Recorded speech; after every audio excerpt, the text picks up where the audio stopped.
What is up, sexy people? Why are you laughing, Dave? I just had a wee phase of deja vu there. Dave Welcome. Javu? Dave Javu. Dave Javu is what we're calling it. Because this only ever happens once a year on these recordings. Fuck me. Welcome to the annual top 20 of 2024. What? That was, you know what? It sounds like you've put a lot of thought into that time. That was snappier, much snappier. We are back to discuss our top 20 of 2024. We did a list for the website, our top 10, but we didn't really get a chance to chat and discuss and, you know, get into the details. Argue. Well, Let's be honest. so we thought let's do the top 20, the annual list, video format, where we get to chat a bit more about our releases that we loved and why they made our top 20 and why you should check them out if you haven't already. If you checked out our mid-year lists, then expect changes. 2024, the second half of 2024 was just fucking relentless. It's every year now. I think Yeah. it's every year since we brought into Metal Epidemic. The back half of the year has been just surprising. And I've got some fun stats for you here, Dave. Specifically for me. A wee statistic. Yeah, I love it.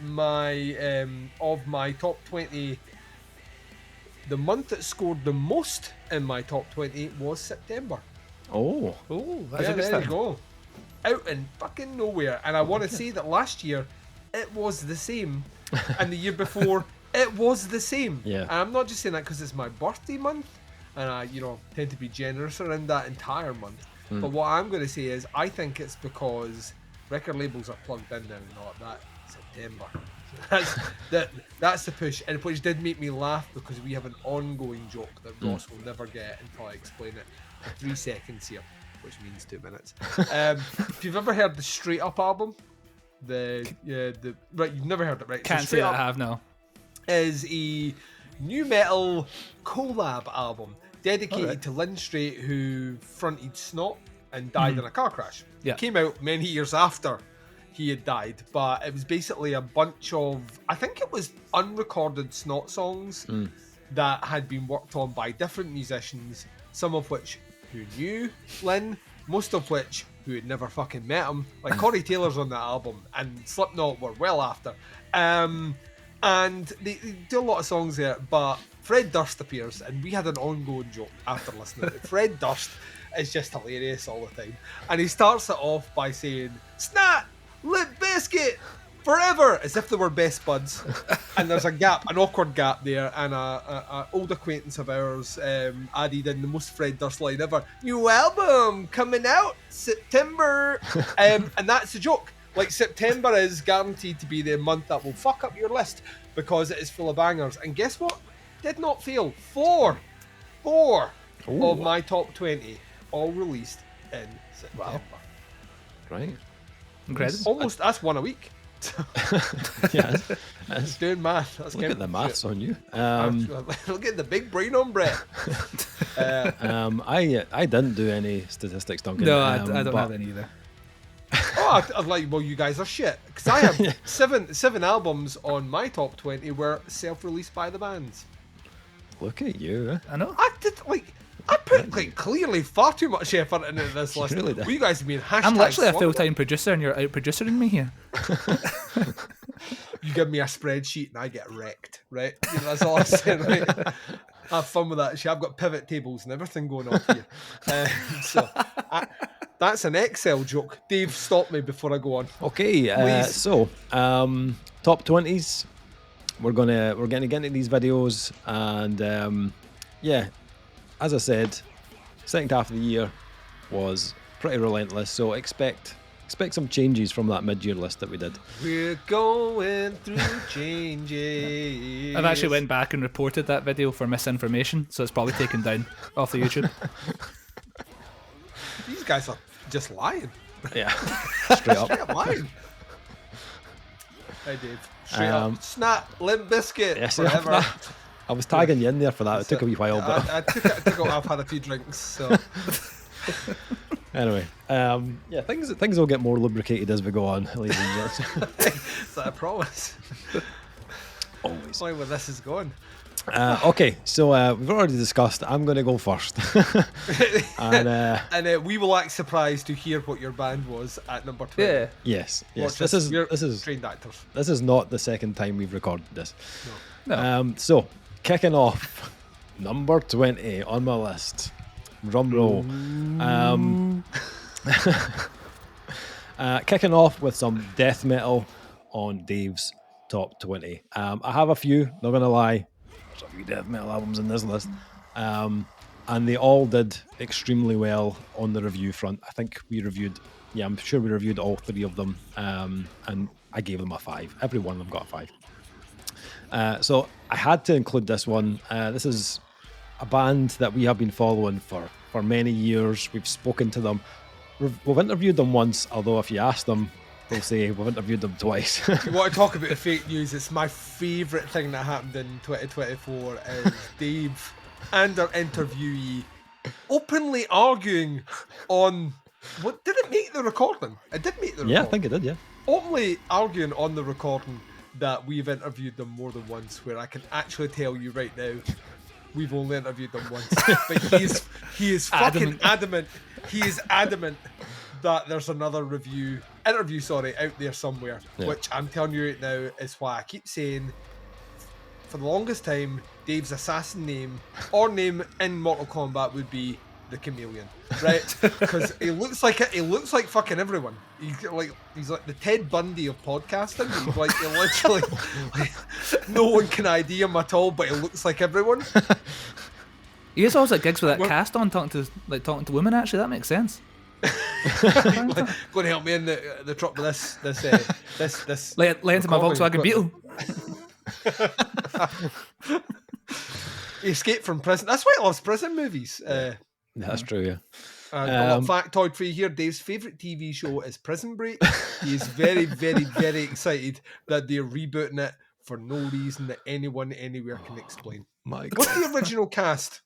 For no reason that anyone. Dave is mahogany for that. He's fully on board, down to clown. Can't wait, Pound Town. Can't wait. Can't wait. So yeah, Dave, tell us about Cognitive. my number 20, Cognitive and Abhorrence.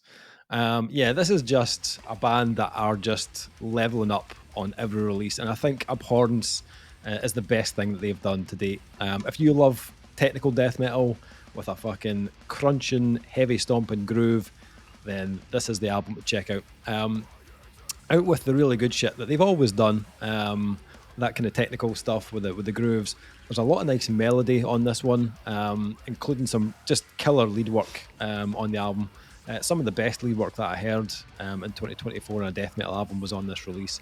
I feel like this album has just so many like memorable moments, and I think they've just nailed when to deliver those huge moments on the album. I think as songwriters you can hear involvement in their style and in their playing, and I think it just shines on this album. I think vocally this could be the best thing he's ever done. I think Shane sounds fantastic on this release. Not just the kind of guttural stuff, but that melody that he's added in, the kind of almost kind of like tonal or what do they call it, dirty melody or whatever they call it now. I think he sounds fantastic on this. I think he's really kind of elevated and tweaked his technique on this one, and I just feel like it gives the album a huge boost on that front. Just like a hugely Moorish album. This is one that just I feel I can just hit repeat on. There's nothing here that I skip through, and I couldn't not include it on my top 20. I think it's a fantastic death metal release, and just like I said this on the previous recording, but they've signed to Metal Blade for this release. And it definitely feels like a step up. Like they've obviously they got that call of signed to Metal Blade. We really need to up our shit here, and they definitely have. I think this band are just going to get bigger and bigger, to be honest, as they go on. So that's my number 20. It is Cognitive and Abhorrence. Fucking great album. Yeah. Such a good album, man. It's one of those death metal albums that literally has no fat to cut off it. Yeah. It's like the leanest death metal album just ever. It is. It's what happens when you like do calisthenics. You know what I mean? And go on a keto diet, no fat. That's for all the weightlifters that listen to our show. All the crossover Rogan fans. Yeah. There'll be a lot of that in January as well, Duncan. So. Well, the internet is telling me anything right now is I'm a fat pig. Even though I'm the leanest I've been in a long time, it's still got that. Should you have ate that? And I'm like, no, I shouldn't have. What am I doing here? I feel guilty for the drink that I'm consuming on this recording. So Not at all, Duncan. It's not stopping. Don't ever. Okay, moving on. Duncan, what is your number 20? So it's funny you started off with death metal because I'm also starting off with death metal, but we ain't twinsy in this bitch. All right, okay. This is one of these ones where I've been for young Ross here. Listen, I have been around the block, which I know it sometimes means you're old. Either that or shagged a lot, right? So it's up to you to take, she's been around the block. You know what I mean? You'd be like that. You wouldn't be saying, oh, she's old. You'd be going like that. She's Ridden. Ridden raw. Like an empty headlock. Sleeve. Yeah, like, right. So, you know what I mean? So I've been around the block a while. And what I've realised is every time I think I've got my finger on the pulse of death metal, Dave will throw a curveball. And the curveball is always I've been listening to these guys for years, but he literally has never spoken about them ever. Like, or if he has, it's to his dog. And his dog's not going away to download it on fucking iTunes or Spotify. You know what I mean? The dog doesn't have the opposable thumbs to do that. You know what I mean? He doesn't. It's like, I don't know what this Stone Cold technology Fat, that you have here. I'm a dog. It's like, so you are. So I'll just forget to recommend this anywhere. There are albums here that have death metal-ish elements in them, but are not purely death metal. This is the only purely death metal album that made my 20. And I fucking loved this when I heard it for the first time, and I've been spinning it to death or beaten to death since then. Sunrise over Rigor Mortis out on Maskina Recordings. This is my jam, right? This is everything that I want in a death metal band, right? One, Scandi sounding, right? So it's just like nasty Scandi sounding. Two, not produced like super technical or precise. It is just like raw, like a Gordon Ramsay rant. You know what I mean? It's just full on idiot sandwich raw. It's just like it's so nastily produced. It's fucking incredible. And then on top of that, they bring you that kind of Norwegian Kvelertak Attack sort of aggro black metal sort of melody thing that they do really, really well, and it is all over this with these kind of elements of punk and kind of there's a little influence from the 70s, a wee bit of the 80s, a wee bit of the 90s, and they throw it all in a NutriBullet. Our sponsor today is NutriBullet. They throw it all in a NutriBullet, and what you get out is this like amazing smoothie of just absolutely rank sounding death metal. I was taken back quite a bit by the melodic element of it when we listened to it before, and I'd said on our review, of which I at the time had said, this is a 5-star, I love this, where have these guys been all my life? And Dave's like, I've been listening to them for years, and I'm like, fuck you, Dave. I said, it has all the hooks and all the grooves and all the quirk and all the elements that will make it an album that I want to come back to, and I've continually come back to it all year. And yeah, whilst I love what Cognitive have done, and whilst I loved like Moon Healer this year by Job for a Cowboy, and I legitimately was all like, this is your death metal. Ultimately, when it came down to putting an album on the list, I went with the one that made me smile the most, which is this. It's got a sense of humour about it, it's got a bit of nastiness, it's got a bit of blech. It's kind of fucking amazing. Number 20 for me, beaten to death, Sunrise over Rigor Mortis. Nice. Excellent. Ross, where are you going with your first pick? My first pick, basically everything that Duncan just said, the complete opposite of everything this man has just said. This is maybe the cleanest, most beautifully produced, very nice album. Is it The Crucible of Life by the Home Team? They're a band that I wasn't actually aware of until the band Issues split up earlier this year, and the vocalist from this band filled in for their farewell tour. Oh, I know the album. Yeah. It's really catchy. Right. It's very really clean but really beautiful guitar melodies. That kind of mathy Dance Gavin Dance sort of Swan Corey a type sound. total summer album, like a real summer vibe on this one. Yeah, really summery. So it's that sort of vibe, but this vocalist, Brian, his name is just next level. Like, the choruses all over this are wild. There was a song called Loud, which was the first single, which, like, as soon as I heard it, I just couldn't get it out of my head. Then I watched the music video, and they've got a full dance routine, and I was like, right, this is this is what we're in for here. And it's just the sugariest, it's the sugariest drink you've ever had. It just goes, like, it's so unnecessarily horny as well, which, big tip from me, like that. But honestly, the choruses all over this are just exceptional, and they had the guys from Veil of Maya produce it as well, so it's got a wee bit of bite in there, and again, those guitar leads really kind of get pushed to the front. This is actually their third album as well, which I had no idea about. As far as I knew, this was a debut until recently, when someone asked for one of their older songs. This is such a step up, and I feel like there's still a lot more scope for this band. I feel like if this is the step now, if they do this step again, then I feel like they could really be a big thing going forward.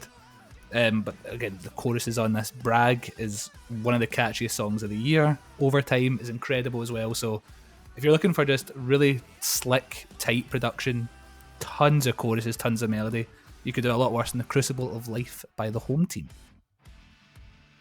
Nice, yeah, like that. We actually spoke about it in one of our podcasts earlier in the year, and it's super cat. I really like Tissues. So when I heard him filling in, I thought, like, he is, like, incredible vocalist. He's got that voice. Yeah. Yep. Nice one. Okay, so moving on, number 19.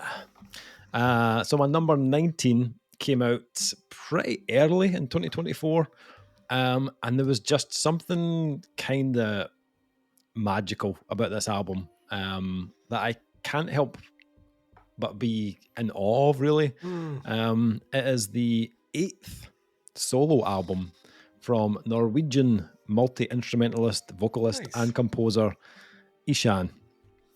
This is his self-titled album, which was released on Candlelight Records on February 16th.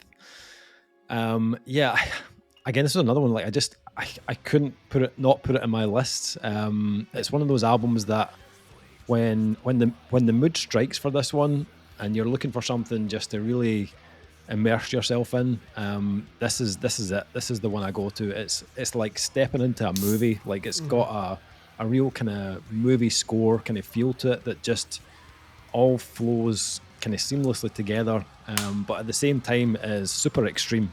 So you've got that kind of, like, it's Ishan, so it's got that kind of black metal element to it. You've got kind of death metal in there as well, and both of those kind of elements are just done at such, like, a high level. And on that, like, if it was that alone, if it was just a black metal and death metal album, it would be amazing. Like, I would still be singing its praises. However, this album has another level to it, which is in the kind of symphonics, which just elevates the album to another level, really. It's so, like, cinematic sounding, and this album was in the making for 6 years, and you can tell because the levels of detail here and layering, the way it's been, like, mapped out structurally, it feels like a work of art. So you've got, like, that release. He also did another release to go with it, not a double album, but two melodically interlinked versions of the same album. So one is kind of like proggy death black metal and extreme, and then the other one was just fully symphonic, and the fully kind of symphonic / orchestral version is, I wasn't expecting to like it as much, but it's just as good as the heavy version. It's completely stripped, like, of all the extreme stuff, but what's cool about it was it wasn't just like a replica of the orchestral parts that are on the heavy version of the album. He's actually altered the instrumentation, the dynamics, the kind of emotional range of it to give you a different experience of that album, and it's just, like, incredible. I think it's hugely ambitious, but he managed to pull it off, and for me, I think it's the most impressive thing he's done to date, to be honest. I keep, like, when I describe him now, he's like he is the definitive musician's musician, you know what I mean? Yeah, absolutely. Like, if you play an instrument and you do anything which isn't pop or even alternative, Ishan has that ability to regardless of whether or not you even like the genre of music it exists in, you can't help but completely fucking respect the craft. Yeah. I don't know many musicians that are able to recreate an album in a different sort of medium and rewrite it in such a way where the instruments used to replace the ones on the previous one make sense within how those instruments are played. Yeah. It floored me. It didn't make my 20, but it floored me when I listened to it, because I've always had respect for him, but I've never been in a position where I'm like that. You know, this is, and we mentioned before, it kind of feels weird to even call him anything other than a composer now, because that's kind of how I feel about him. That he's like at this next level of musicality and songwriting. It is a formidable album, just as is on the prog element, and then you add the other element in, and it's a supremely the expression of a supremely talented musician. Yeah, it's not even just the songs though; it's like the production as well. Like I watched an interview with him recently. None of the orchestral instruments are real instruments.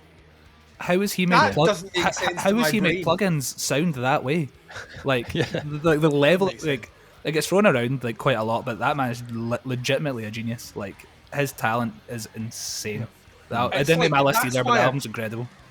This is why I reserve the word genius, and when people use it against people like Devin Townsend, I'm like that. If we just keep throwing this word out here, it loses a little bit of its value.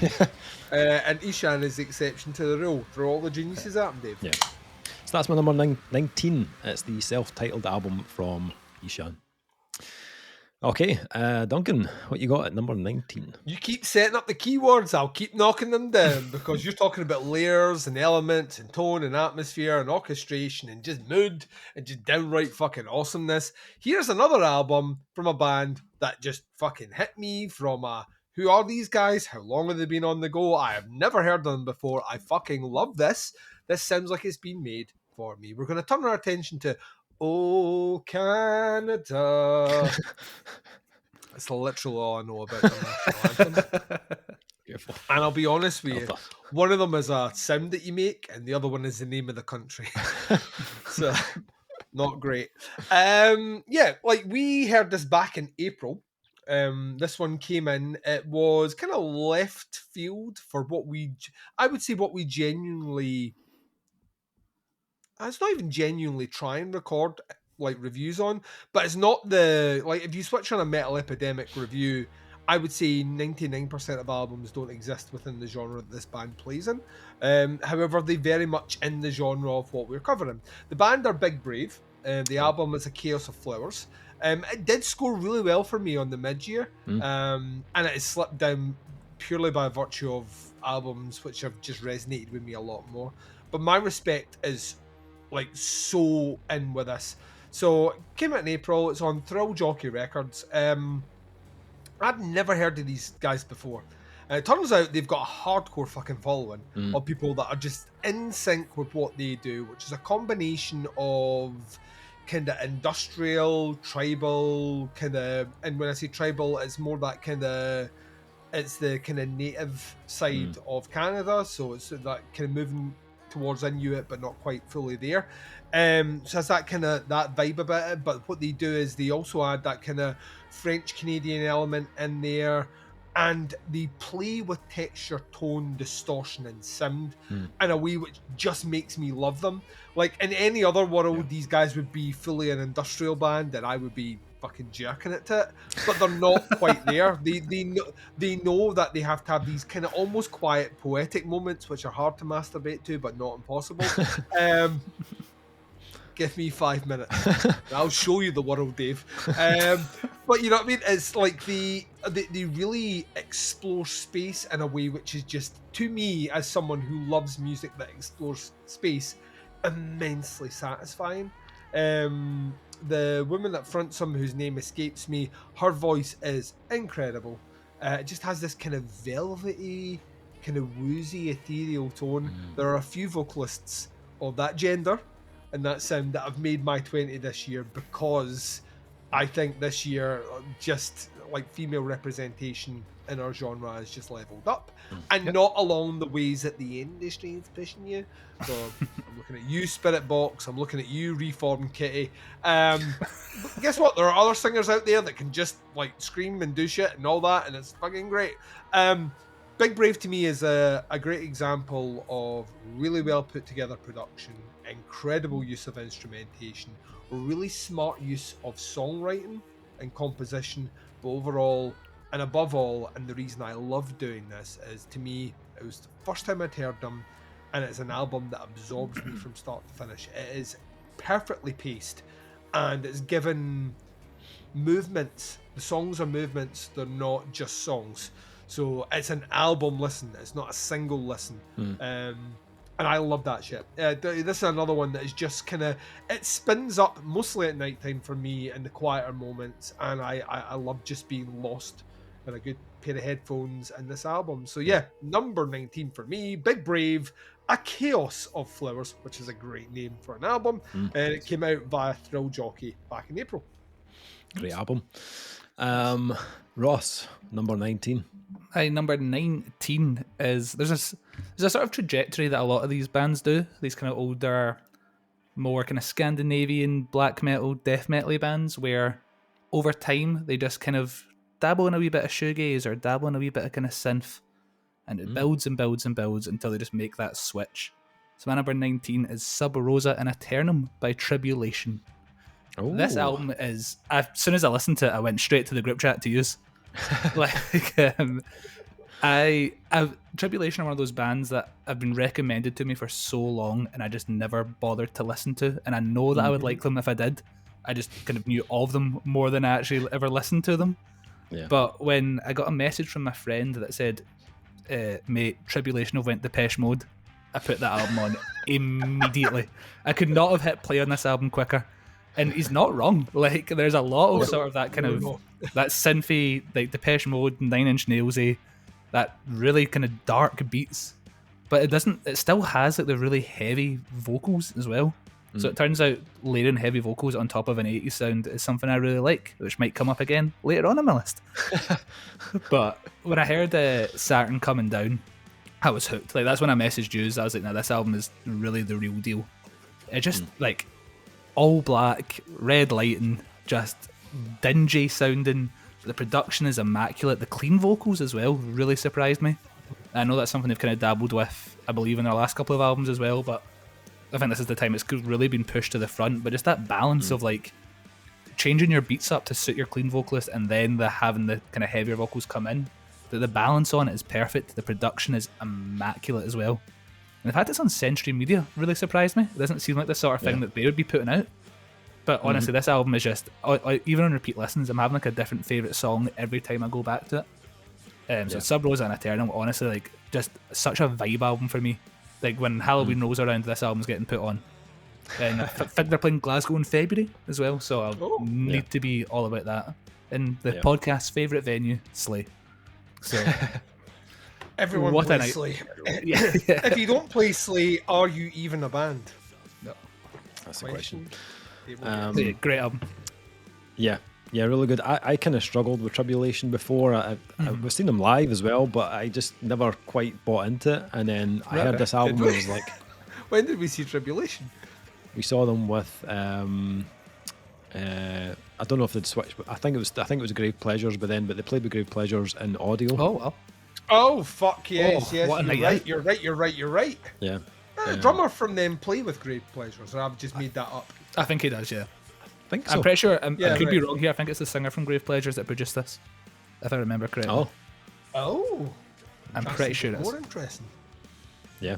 Really good album. I really enjoyed this one. I loved the clean stuff they did on this. Yeah, the clean that stuff's just, amazing. Like, heavy goth vibe. It's really cool. Yeah.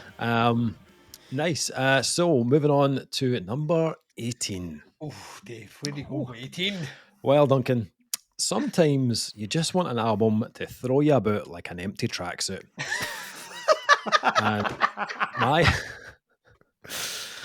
and my number 18 absolutely does that.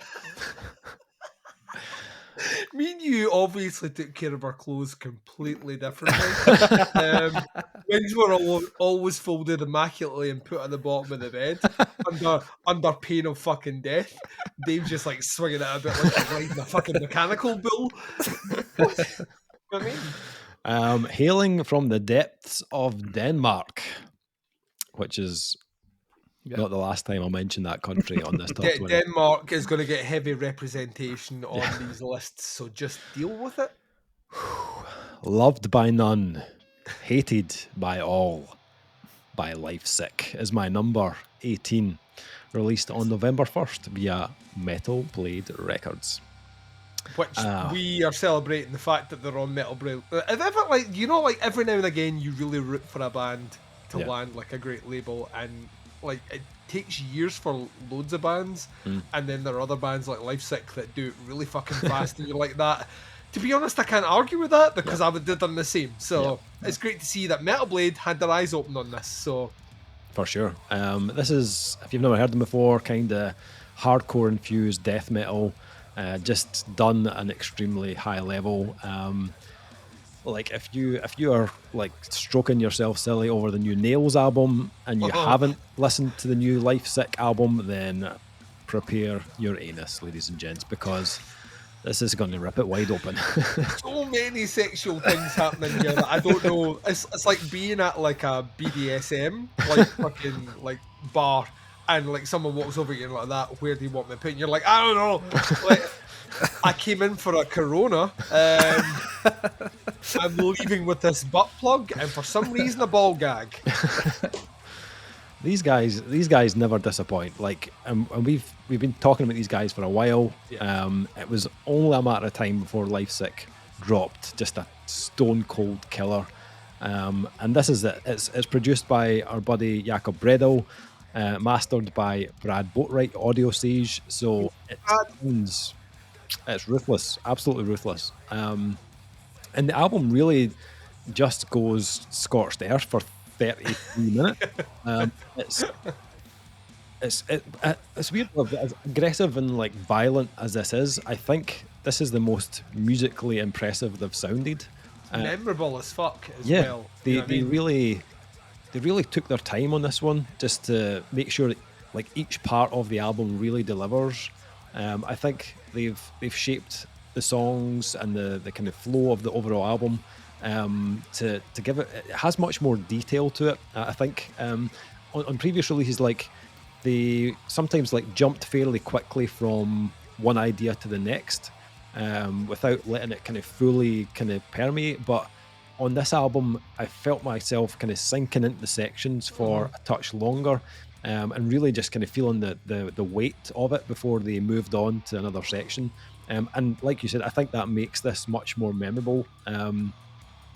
Along with that, they also make sure that each track is just very different, you know, a different feel or a different tempo. So you never get that feeling of like, have I heard this song before? Or, you know, you never feel like there's variance, you know, in the rhythms of each track. To kind of distinguish them from one another, and you never absolutely no deja vu on none, not a single moment, no.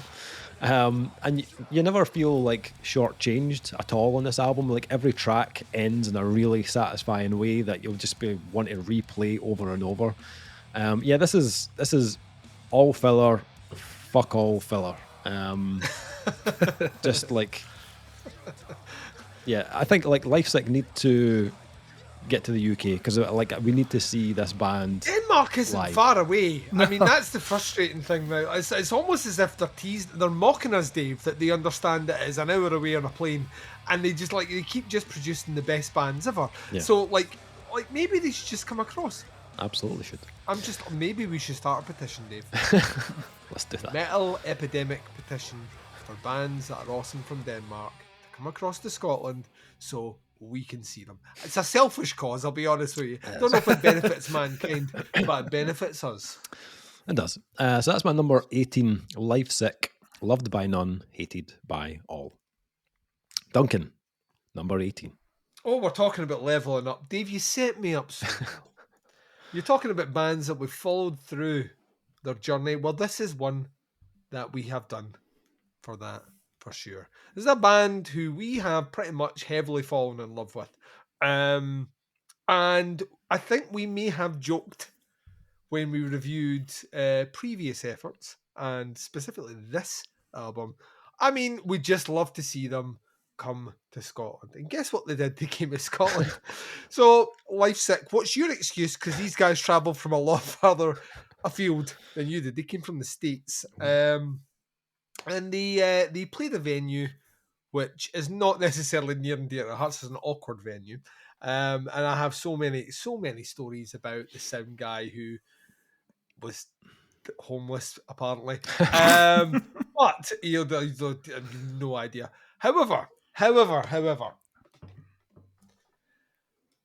let's take it down. We're laughing too much. This is a bleak sounding album. An album that I almost thought when I heard it the first time, there's absolutely no fucking way they're pulling this off live. And guess what? They pull it off live.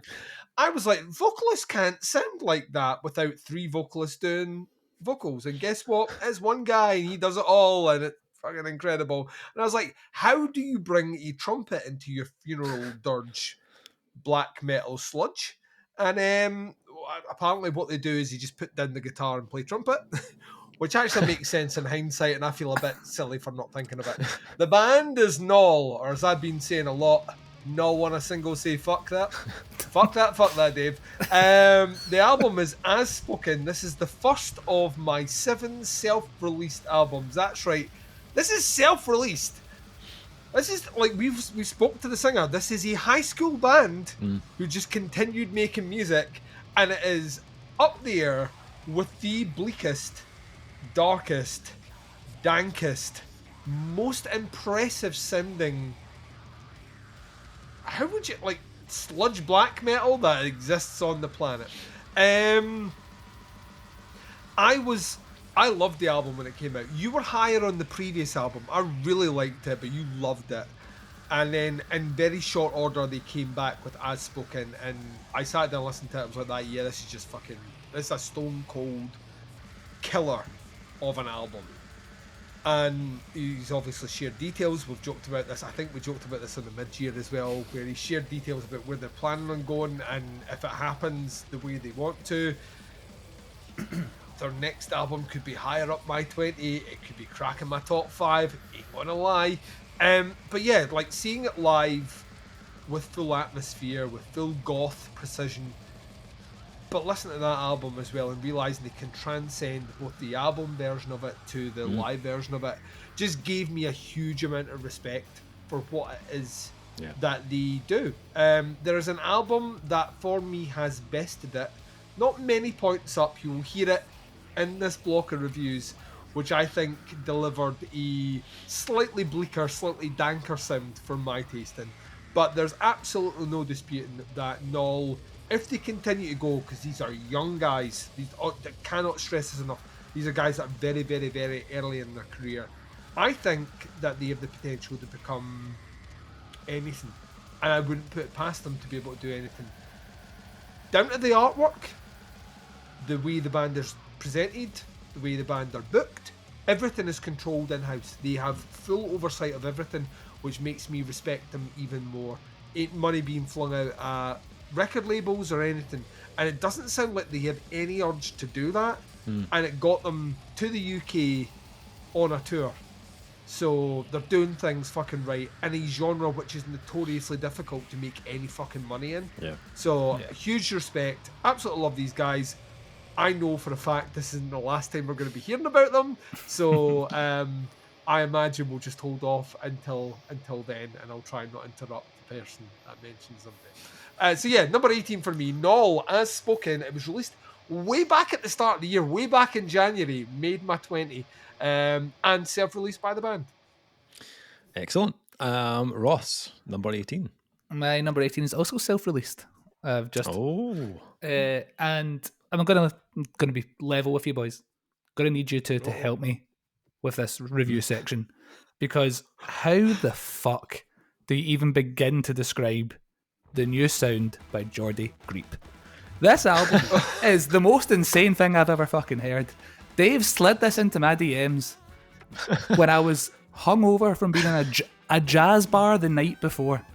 The timing could not have been better. Wow. literally you prepping for a marathon. It's like you eating pasta the night before running a marathon. I've just destroyed a protein bar and I'm at the weight. Like, I could not have been in a better headspace to hear this.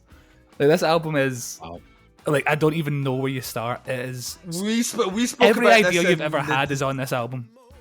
Yeah, we spoke about this in the December podcast where we were talking about things that we weren't going to make our 20 that were worth I heard mentioning. this, And this was the album I mentioned because like I listened to it once through and I was just like, what's happening? This is the year that I keep saying the musical, like the book that people use that I am a rock band. I do this. Like that book has been torn up for arse paper. It's been thrown out the window. If people are using books, this boy's in VR. Like, but it's insanely fucking good. It's so fucking good. And Dave recommended a jazz album. I know, unreal. True story. Like, I think you said it in the December review. Like, if someone told you this vocal performance was improvised, you would fully believe it. 100% believe it. Yeah, 100%. The first thing Dave said was like, "Oh, here's this album. By the way, the lyrics are a bit strange." And I was like, "All right, fair enough." The first song on the album, "May you come with the might of 100 stallions." I was like, "Here we go." He's talking about rubbing snatch at one point. Like, it's just, I've not heard the word snatch since I was on a playground. Like, this is wild. Like this, like it's the sort of jazz that like I'm a big jazz guy, but everyone starts off the kind of lo-fi stuff and then you go. This is the sort of music my partner was scared was going to be played in the jazz bar we were in the night before, because this is like migraine inducing.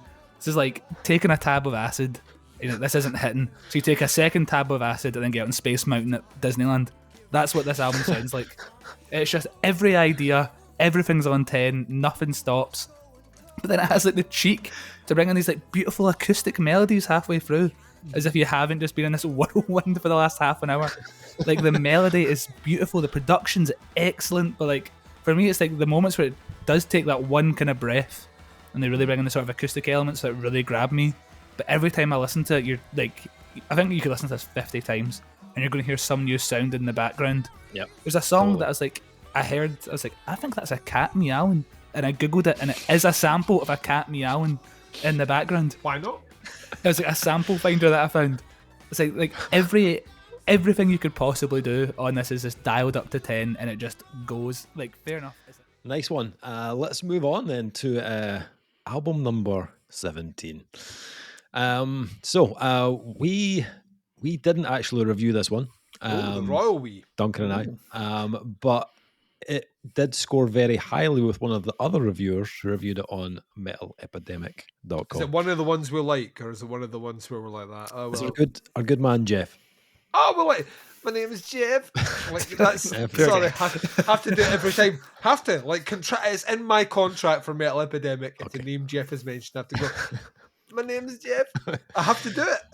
Well, he scored it very highly. And it's weird because I kind of struggled with the band's last album for some reason. But then when I heard this, I just connected with it in a completely different way. It is the new album from Oklahoma noisemakers Chat Pile.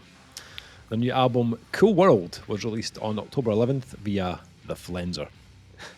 I think like when I was listening to this album, I was like, this is kind of nuts because this is album 2. That's wild. What the fuck? Like, these guys are just like killing it, like so early on. And they had a huge buy-in on album 1. Like, I remember when loved the first album, God's Country, when it came out. Yeah. Every cunt was talking about it, and like I was like, well, this is kind of showing you what level these guys are on, even at this early stage of their career. But this album was just such a like sonic slap in the face. It was just not necessarily an easy listen. Like, it's very angular and it's very noise driven. That bass tone is fucking fantastic. But over the album's like 10 tracks, they just run you through this fucking gamut of the dankest sludge and grunge and indie and noise rock, but with this really like gloomy kind of undercurrent to it. There's tracks that are a bit more like avant-garde and a bit more disjointed, But then there are cleverly some tracks that they've well placed that have these really like kind of understated hooks that just like creep into your head. It's still like they've still kept that really like metallic kind of tone, and they haven't like held back. They haven't toned this album down. But you know, there's tracks here that just sound like machinery having a breakdown. It's just like it's so like cold and metallic. But I think the production by Ben Greenberg from Uniform, I think he's added to that. Like it's just such a like dense sound on this album. I found that once I heard this, and I absolutely loved it on first listen, it gave me like a new appreciation for Chat Pile, and it made me go back and re-listen to God's Country, and I found it was much easier to get into it after I'd heard this album. Yeah. So like if you weren't a fan before, then I'd recommend checking this one out, and it might kind of encourage you to go back and check out the previous album. I do, however, think Cool World is a better album. I think this is still Chat Pile, but it's just much more accomplished than the previous release. Yeah, I won't say any more because I've got a feeling it might come up again later. But my number 17 is Chat Pile and Cool World. Duncan, what are you doing for number 17? Well, you're setting me up perfectly again. This is an album that definitely will appear later on. So, so this is what we're just handing things over like bad, like you know what, like bad relay racers, because you're supposed to hand it to me and I'm supposed to run away, but I'm like, no, you have it. You're like, that's not how this race works. Number 17 for me. This list of mine. Goddamn fucking list of these kids. This list of 20 that I have will have a theme. It'll have a theme, and that theme will be the influence of a genre that, had you asked me at the start of 2024 what I could have maybe done with a little break of, I would have said, Dave, you know what? Loving this shoegaze, let's maybe just have a wee bit less of it, because there's a lot of it.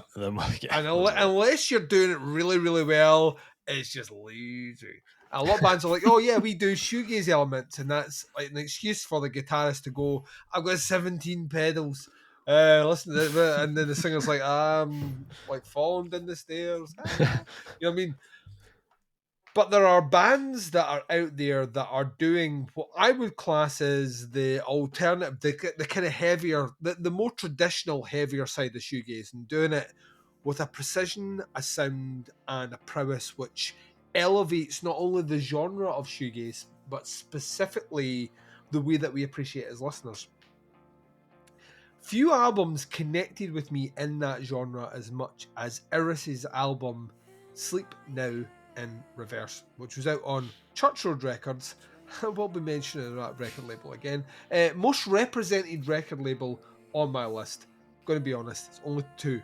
But like they appeared twice on the list. So, and we love Church Road Records, and it once again shows their confidence and diversity of artists, because the other band I'm going to mention, whilst they have shoegaze, don't sound fuck all like Iris.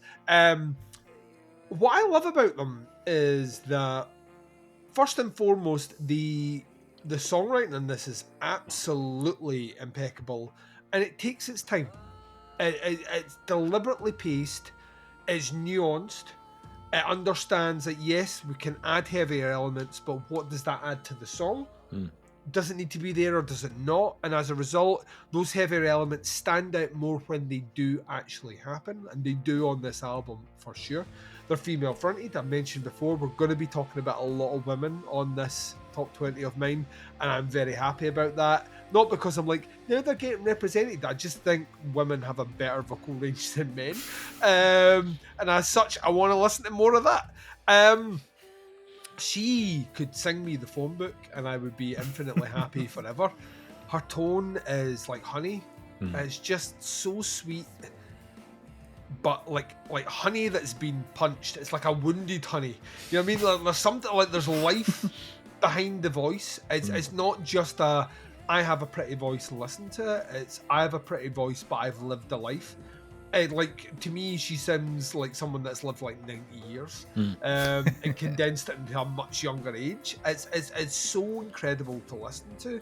The production on this is, it's like, everything I love about watching like a David Lynch movie. It is just so dreamy and so woozy and so encompassing, and the music is really well put together. They have a craft on building and adding and subtracting, and at no point does any moment. And shoegaze can sometimes, in a similar way that doom can, be accused of this, of overplaying something, like running something one too many times through the mill. This doesn't have this. Like every element feels like it plays for exactly as long as the listener would tolerate it and enjoy it before it moves to something else. It's an incredible album. I love the artwork even displays all the colours that I imagine when I listen to it. It's all those kind of purples and blues and violets and just absolutely love this. It's Church Road again, just continually pushing the boat out and delivering amazing artists. And Iris have been around for a little while now. This is their debut. This is their debut on Church Road, I think. Memory serves.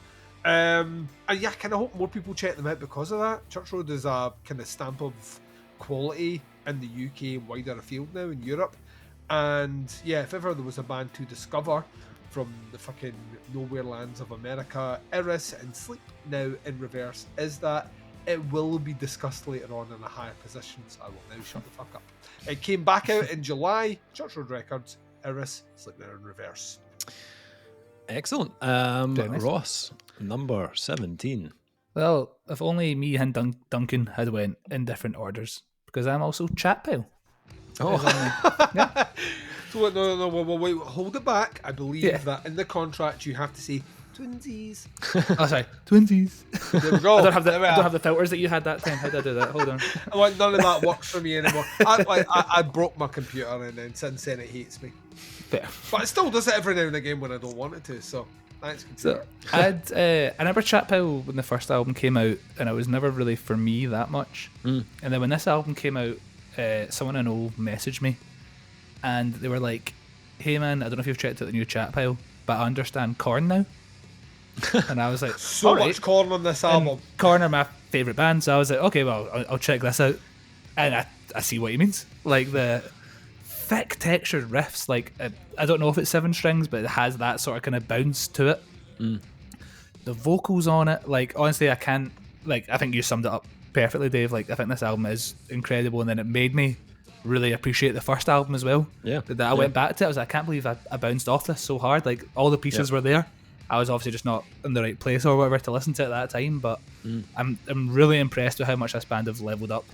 Like, I think the songs they're crafting are better, the choruses are better. It's just, they're so much more memorable this time around. Yeah, I really the bass tone as well is the bass tone is so sick. Like, yeah, this album is honestly incredible, but I'm assuming you didn't know this was going to be a Malice, so if this is coming up again later on, I'll shut the fuck up. So I'm just going to say Fieldy is not playing in Korn right now. No, he's not. Is he playing in Chat Pile? Can we get can we get a locator on Fieldy, please? Is everyone got an AirTag on him? Because I think he might be in Chat Pile. Is he in Chat Pile? Is he Chat Pile? Is he doing everything?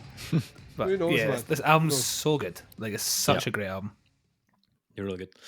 Awesome. Moving on to number 16, closing out. Last of this video, Dave. Last of the video. Almost done. So my number 16, a really interesting album. I think the press release said something like the sound of 90s shoegaze run through the cinematic style of David Lynch and the post-futurism of Blade Runner. Or something to that effect.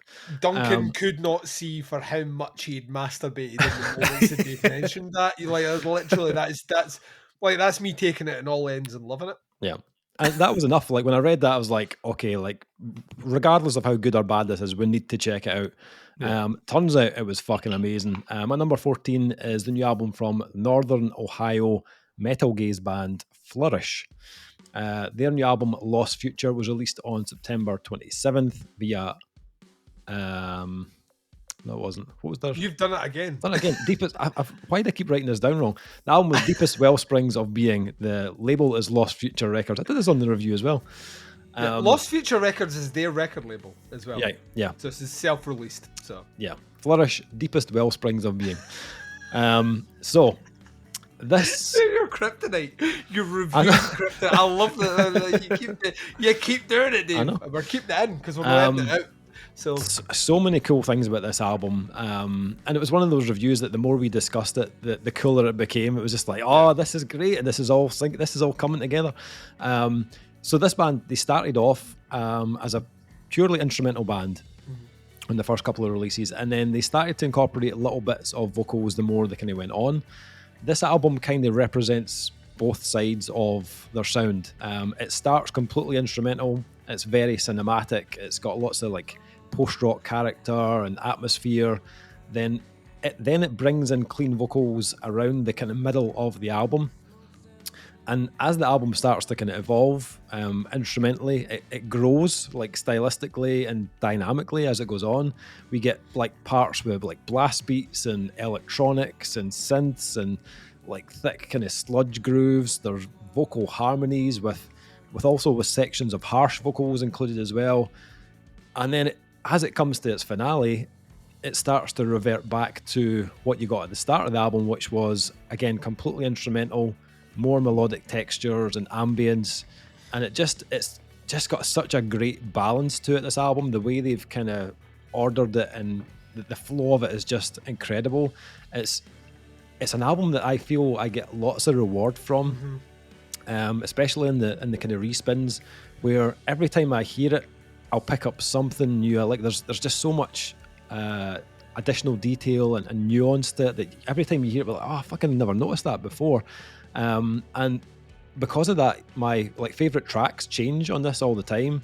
I think when we reviewed it, I was like, Towpath is like, love that track. It's so lush and dreamy, and initially that was like my go-to, my favorite. But now having listened to the album like more than 10 times, I find myself kind of gravitating towards like the lead work on like Heavy Mountains, or the evolution on like Steel Tracks Move the Trains. And like if you listen to that track, where it starts and where it ends up, it's like nuts, like how they actually get there. But it's just such a kind of beautifully crafted album. It has one of the most lush productions I heard all year. And like if you love like an album with lots of like kind of post-rock texture and huge kind of shoegaze kind of atmosphere, then this is a no-brainer. Like, you need to check this one out. So that's my number 16, Flourish and Deepest Wellsprings of Being. I've not heard that, but I've written that down. That sounds amazing. Maybe discussing it later on. So, man, it's so good, Ross. Honestly, it's like fucking incredible. As soon as you were describing it, I need to save this because I'll forget. That sounds amazing. Absolutely incredible. Okay, Duncan, number 16. Well, you set me up perfect again there, Dave. If Dave is like basking in the world of lushness, and let me just like invert that to the harshest fucking thing I heard this year. An album which just basically made me let me put it this way. Me and Dave obviously have a chat thread with Ross where we chat about it, but me and Dave also communicate in other mediums, one being WhatsApp, and on the WhatsApp we tend to post like specific things where we're like, did you know about this? Did you hear about this? That sort of thing. But occasionally, if a band comments on a review, or we get a weird comment on a review, Dave will post it there. So it's kind of like the inside joke. I had a line. I sometimes have a few beers when I record. Right? I talk a lot also when I'm recording, and I don't write notes. I don't think, Dave, do you write notes? You have just bullet points? Bullet points, yeah. Yeah, so I don't even do that. So everything you hear from me is very much in the spirit of which I mean it, in that I know how I feel, I roughly have a score, and go. And that's what you get from me. In the case of this one, I could not remember saying this. The band made a meme out of it and sent it to Dave, and then Dave sent it to me, which did make me laugh a lot, which was basically like the idea of despair. If you were a kid, if you're my age, that the no greater element of despair has ever been captured than when you are a small kid and you watch a never-ending story and Artax the horse is in like the bog of despair and he is sad. And what happens is if you're sad, you get sucked further into the bog of despair. And Artax gets sucked further and further in and dies, right? Yeah. And if you're a fucking kid, any age. I've shown this to my oldest, like when she was like 5. We sat and we watched the Neverending Story, and she howled when this horse died. Right, it knows no decade, it knows no boundaries. But it is like, to me, it's the perfect encapsulation of despair and actually what the real world is like. I'm not telling you that the world is shit, but I'm just saying ain't maybe as great as you're told it is. And this album captured it. The press release for this, which you pitched to me is why we should check this out, was it's kind of like what if you're a fan of A24 movies, which I am. This is kind of the band you should be listening to, and I'm like, oh, we should be listening to them. The band are called Still. The album is called A Theft. This is out on Floodlit Recordings. They're from the UK, and this is the distillation of despair on an album. So much so that they have a track on here basically called Light, and you're like, oh, that's the moment when it picks up, and it is maybe the most disparate sounding fucking thing on the album. These somehow subvert your expectation.